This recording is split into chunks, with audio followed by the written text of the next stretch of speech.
Uh-oh.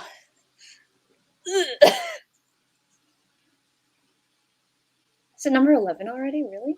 What do we do? What do we do? Are we live? I think so. It says it is. Do you see it? You're in? Yes, I do see. I'm just waiting for everyone. Yes, we are live. We are officially live. Yay. Hey, everyone. Hola. Happy December. We're about to get started. We're about to get started. Let us know where you are from. Hit the little heart button. Are you ready for a quickie? Yeah. Yes. Yes. All right, cool. Hi, everyone. Hi, guys. Yes, it is Gary and Apryl. Time for the Accountability Success Circle Quickie. This is the 11th. Yay. Can you believe that, Apryl? 11 quickies down. Double digits. I love it. Yes. We're going to be pushing out these little quick tips, and I hope people are feeling that they're helpful, and just a nice little bump from the day. And before we start, take a look at Gary's amazing background. Doesn't that make, for any of you who are not in California or in warm climates during most of the year, are you not jealous of that Maui view right now? I know. Yeah. So, and then it's like dark over here because it's like already 4 o'clock and it's nighttime in Chicago. So you're getting a little bit of a day and night action here. Right? Yeah. Exactly. So this, because we have our monthly webinar coming up, which is all about data, we thought we would throw a quickie on how to do a self-audit. And so we have 3 awesome things that you can do to just analyze what's going on in your life so that you can, at the end of the day, make optimizations and steps to get to where you want to go. So let's kick it off. Apryl, how about you start with the very first one? And I'll preface this, and we'll explain this more in our webinar that we're doing next week. Because we chose data as the monthly theme, we're talking about data in terms of the idea of using data to leverage your personal and professional progress. And we use data in a lot of work, especially in corporate, where we're looking at numbers and figures and we're looking at trends and all that stuff. But do we tend to do that in our own lives? And so this is part of that exploration. So we're going to kind of kick off what we're going to talk a little bit more deeply in the webinar. But the first thing is this concept of self-auditing. And Gary and I always talk about how the first step to making any change is always the awareness. And so we at the Accountability Success Circle, we have a ton of different ways to make sure that we're constantly reflecting, that we're having high awareness about the things that we're doing and how they inform the choices that we're going to make moving forward. And so number one, which if you've been following our quickies for a while, is one great way to do an audit that you can do once a year if you want to, and it's very, very low key, is the Wheel of Life. We did a webinar, I think our second webinar in October, where we talked about how to do an annual plan. And the first step of that is this Wheel of Life. And I have a tool, if you're interested, we can put that in the comments or whatnot. But this is a really great way to do a pulse check on how you're doing.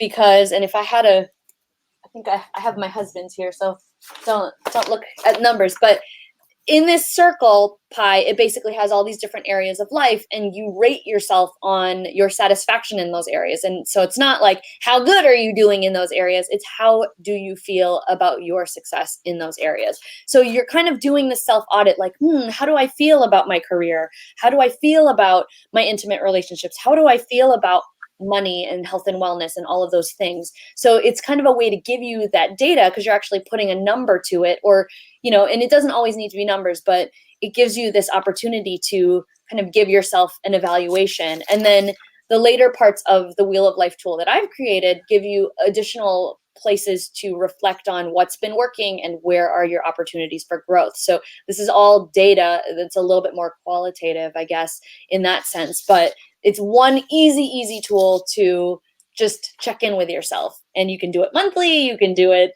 however often you want, but even at just once a year, I think it's a really great thing, really great tool. Should I just go into this number 2? Yeah, let's roll. We're on a roll. Let's do it.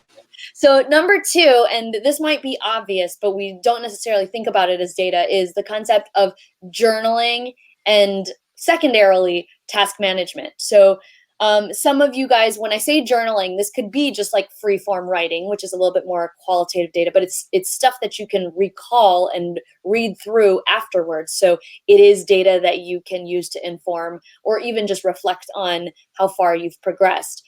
Task managers, so anything that is like an app that has a to-do list or anything like that, those are also really great ways to track data, because you're adding things to do in there, and you're using that completion as a way to track, have I finished this thing, or what other steps do I need to take?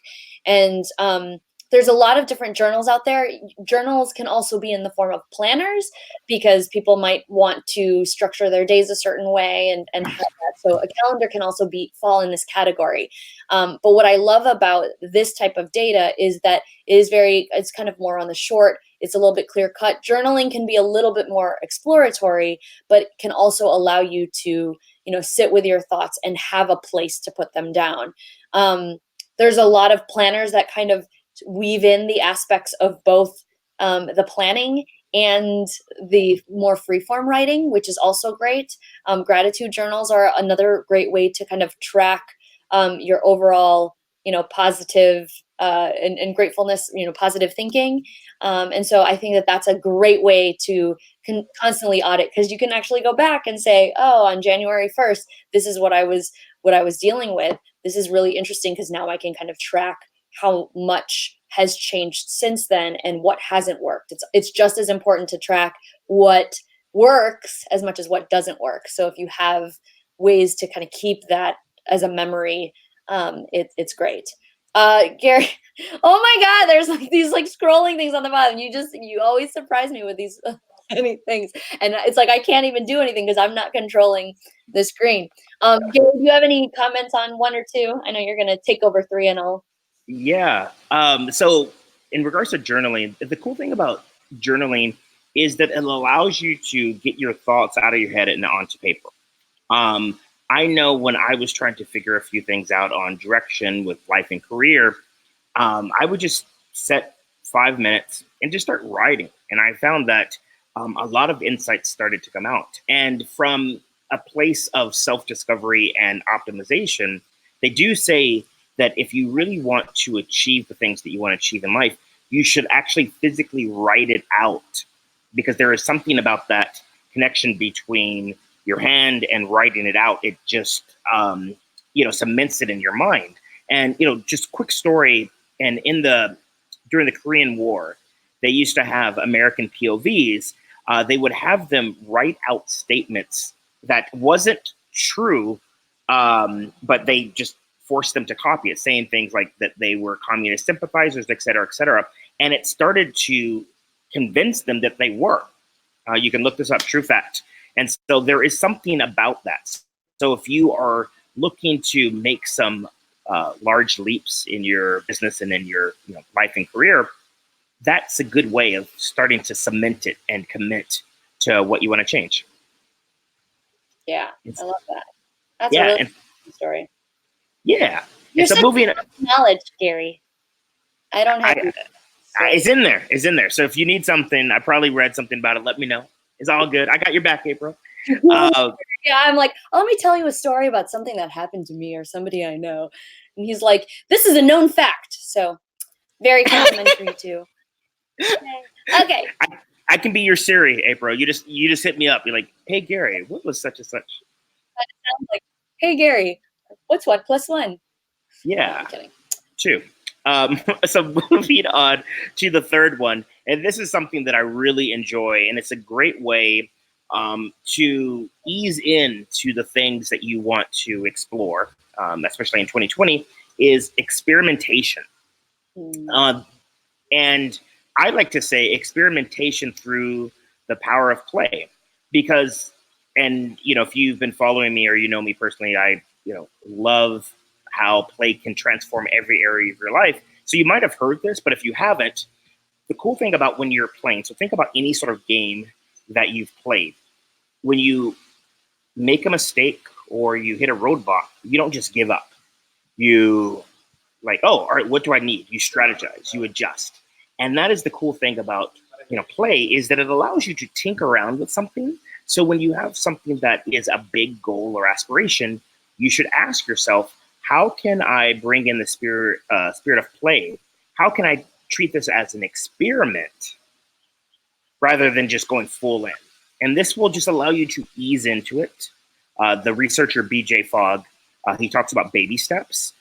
This is something that could be a baby step that if you do it little by little, before long, you're going to be truly committed and it's going to be part of your habits. Love it. So getting in that practice of using it, not only in other areas, but also in the audit process, I think is a great way to, figure out what works. And when I think about experimentation, it is kind of like the journey to finding the perfect planner. I can't tell you how many I've gone through and different things. And I think being able to look at the way that the data is presented and be like, I don't like how that's presented. Let me try to make it in a different way. And I mean, on a very nerdy level, like sometimes when you're gathering data for big corporations or big organizations, like sometimes they have data coming from different ways and you have to figure out how to merge it all together to make any sense out of it. And sometimes that takes some experimentation, but sometimes you can find some really powerful things that you didn't see that were there. So I love that. I love that as a third tip. Boom. Yes. Boom. So there's 3 up and 3 down. Yeah, there's your quickie tip for the week. I think we're doing another one next week, Gary, right? Yes, we are. But more importantly, what are we doing next Wednesday, Apryl? Oh yes, we are doing our webinar, which I don't remember what we're calling it. Tracking purpose to optimize your life. Tracking progress to optimize your life. So we're going to have a discussion. And feel free to jump on. I think we'll share the link shortly, but we will be on for an hour and we're going to talk about all the different ways to leverage data, why leveraging data is important, when it doesn't serve you to track data, because sometimes like too much data can cause overwhelm. And so we're going to talk about all these different things and help you, as some of you who might be preparing to really jump into January, because you should have done your plan in 2020, but now we're trying to look at the systems that we have in place to make sure that everything that we're doing from January moving forward is streamlined. So I think that this is like a great discussion to just make sure that all the systems that you have in place to make sure that you can hit the ground running are solid and that you've made whatever tweaks that are necessary. So that's next Wednesday. And then we'll see you again, I guess, on our next quickie, which is sometime next week. I think, I don't remember. Yes. But before we probably take a nice holiday break, since the holidays are right in the middle of the week. So hope you guys are all doing okay with the craziness that's starting to ensue with the holidays, but we've got your back. And if you want to learn more about the ASC and what we do, feel free to check out the link that Gary has on the screen right now. And you can learn more about what we do, and we'll have some more awesome opportunities coming in the new year to participate a little bit more in the ASC if you're interested. So, yes. All right. See you guys later. Bye. Aloha. Bye.